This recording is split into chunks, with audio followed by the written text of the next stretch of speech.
जमलं बुवा एकदाचं. शनिवार दिनांक 19 जुलै दुपारी 12:30 अण्णाभाऊ साठे नाट्यगृह बिबेवाडी येथे प्रयोग आयोजित केलेला आहे.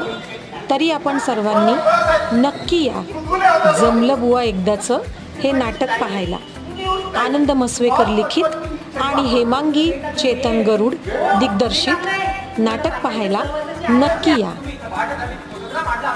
इथे तुम्ही अंग प्रदर्शनासाठी मॉडेलिंगसाठी आला असाल, कपड्यांबद्दल तुमची कुठलीही अट नसेल आणि तुम्हाला फॅन्टॅस्टिक फिगर असेल तर तुम्हाला हवा असलेला पीआर तो मी नव्हे. हो हो येस हो बाई, तुम्ही तुमची फिगर का पाडली? उठा उठा, सकाळ झाली, मोती स्नानाची वेळ झाली. जरा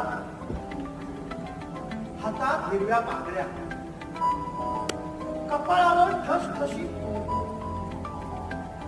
गळ्यात मंगळसूत्र, हेही माझ्या नावाचं बघ आणि चेहऱ्यावर शाल